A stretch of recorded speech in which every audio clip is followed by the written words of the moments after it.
Good evening. My name is Jamil Hassan, and today my topic will be America's prison population and its impact on impoverished and minority communities. The specific purpose of this speech will be to inform my audience of America's burgeoning prison industrial complex, its mass imprisonment, and the visible effect it has had on impoverished minority communities. Oh my god. A fact that many of you in the audience may not know today. America has the highest incarceration rate in the world, outstripping even Russia, Cuba, war-torn Rwanda, Belarus, and also Kazakhstan. Though America is home to only about 1/20th of the world's total population, we now house almost a quarter of the world's prison population. Being an African American, and by society standards considered poor, I have lived through a first-hand account of the effects of America's incarceration of minorities and impoverished peoples. I have learned through research on the subject, the country's war on drugs, the introduction of strict sentencing guidelines, and the conviction of nonviolent drug offenders who now make up 1/5 of America's current prison population. Many of you may be wondering why it's like this right now. And to understand how we have arrived at the current impasse we now are at, I will focus on 3 topics which are specific to America's growing problem. The legislation that has been enacted by executive officials, Congress, state officials as well. The economics, which may be at the heart of the current prison situation. And the growing prison industrial complex. And also public opinion, which plays a vital role in the problem as well. Now, to begin and to start where the problem actually started at, we go back to 1980, the Richard Nixon era, and his implementation of the war on drugs. Now, this legislation, at first enacted, was meant to bring the country together, clean up the streets, and to have an official war on drugs. But that legislation would have disastrous effects on minorities and poor individuals in poor communities. The crack epidemic that took hold of such cities as New York, Baltimore, distinctly in minority communities, poor communities. The effects are still visible today. Since 1980, the number of incarcerated citizens in the U.S. has more than quadrupled. An unprecedented rise. No industrialized nations can even compare to these numbers. And it can be attributed to 4 decades of so-called tough-on-crime one-upmanship. And one-upmanship from previous executives, state governors, local county commissioners, all to pacify public opinion, as I said in the beginning, to pacify the burgeoning prison industrial complex. You also have 1994, a very, very important year in the beginning of the mass incarceration of Americans.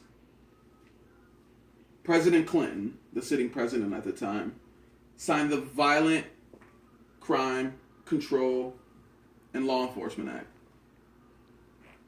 Now, what he did through the enaction of that legislation was offer states billions, and I mean billions, of dollars in federal funding for new prisons, but only, and I put an emphasis on only if they adopted truth in sentencing laws that will reduce prisoners' eligibility for parole.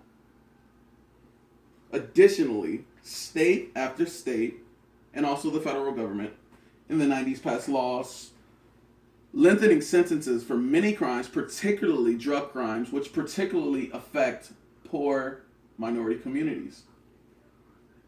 If you were to be convicted, you'd stay in prison longer, far longer, in fact. About half the states also passed 3 strikes and you're out. It's a funny baseball acronym. Laws mandating that anyone convicted of a third felony, no matter the degree of the felony, would be sentenced to a long prison term, usually life, or the equivalent 25 years, certain states. But the legislation has not been the only factor that has increased our growing prison population. And I now show you exceptional America. Inmates per 100,000 of our population. As you can see at the top, mighty America. In a lowly second, we have Russia. Third, we have Brazil. Fourth, we have the state of Iran. Fifth, we have Britain, our close ally. Sixth, we have China. Seventh, we have Canada. Eighth, we have France. Ninth, we have Germany. And 10th, we have Japan. Most of these nations also being industrialized nations.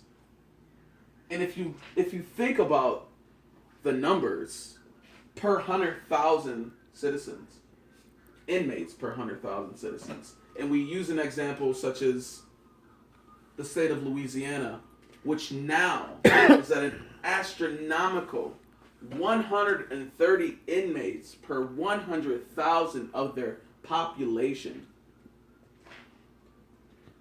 But, like I said, it's not just legislation. The economics, the making of the prison industry into a business, a for-profit business. Private institutions have leapt to the aid of budget-conscious governments and offered to house many of our nation's prisoners. And you would think, yeah, that's a good thing.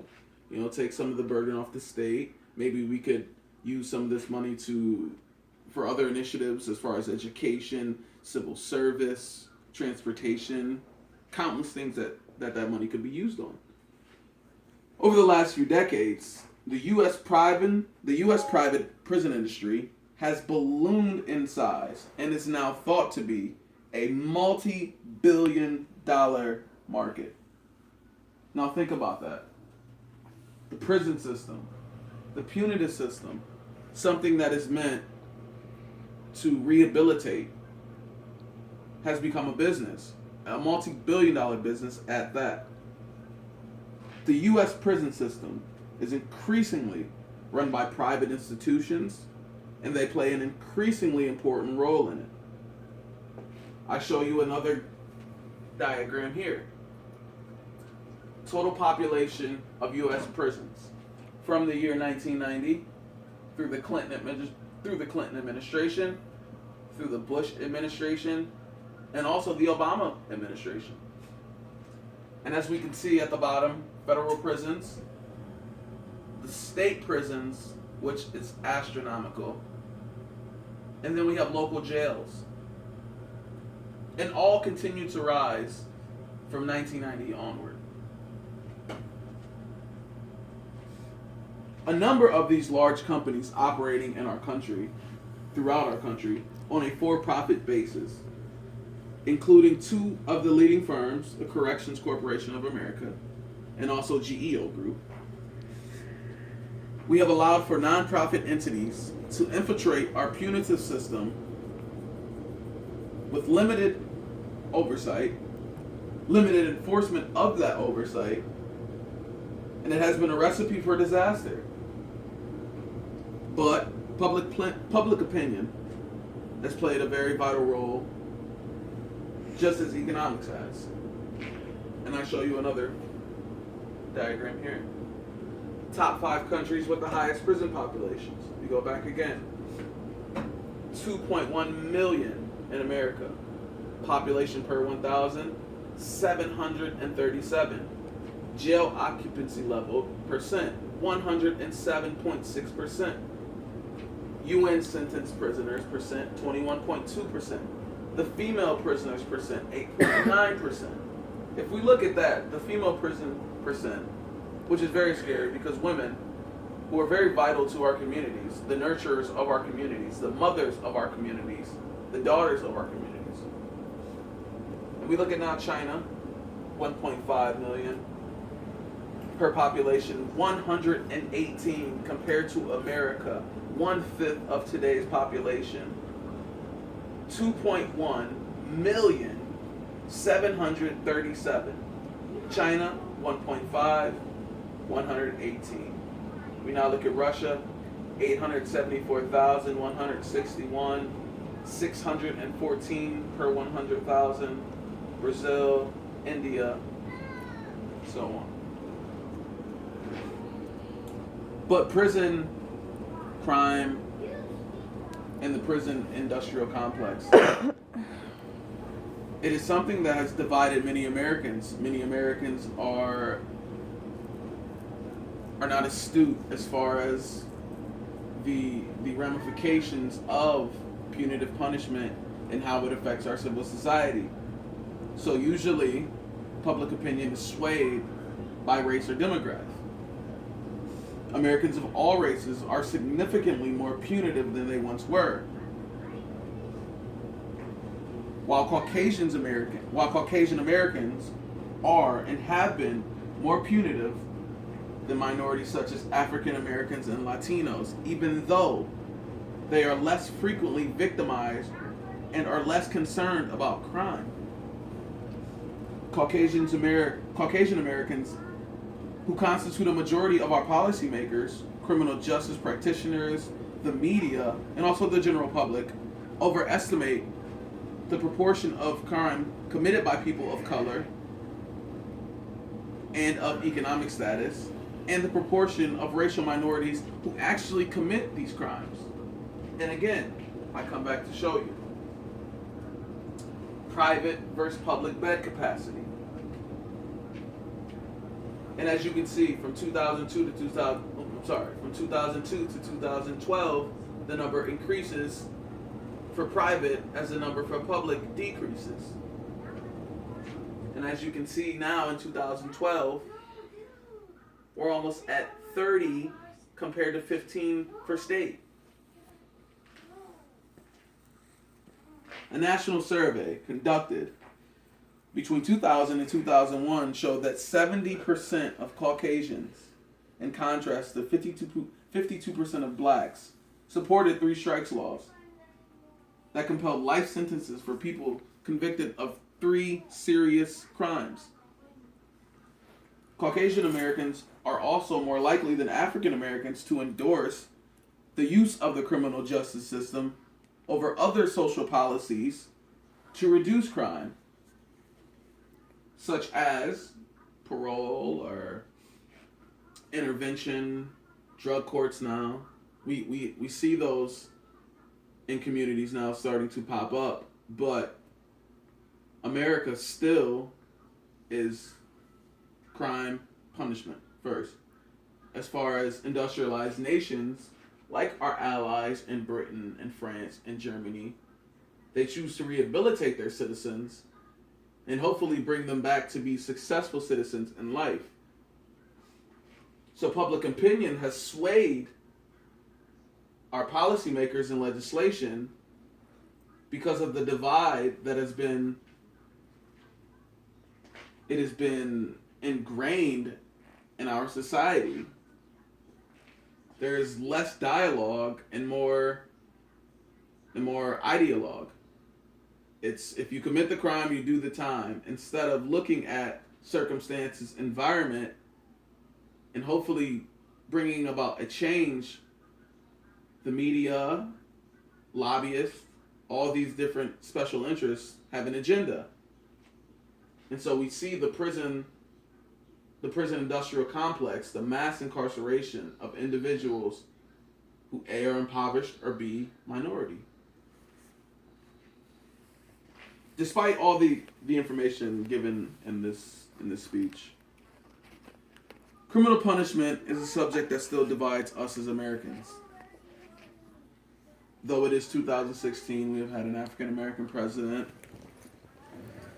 Criminal justice, criminal punishment is still a hot topic as far as political entrants that would like to maybe ascend to the presidency or congressmen or senators, what have you. The information I have given in this speech is to inform my audience and hopefully open up dialogue between Americans of all races, socioeconomic situations. Hopefully, we can come to terms with the mass incarceration problem that we now have in our embellished America. And my hope is that the information given will inform you about our current prison system and the problems we could eventually face if we don't reform and address these things that currently inhibit us. I have 5 children, so my hope is that it is not true that what is said, 1 in 3 blacks will go to prison once in their lifetime. I would hope that they come into a better world society and understanding America that has changed. We have seen how legislation has affected our punitive system. We have seen how economics and the role of special interests play in forming prison policy. And we have seen and spoken about public opinion.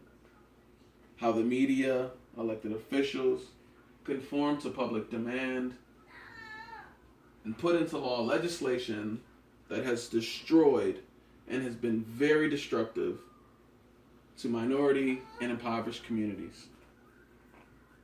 I thank you for your time. Hopefully one day we will see a different America, and I thank you. Have a good night.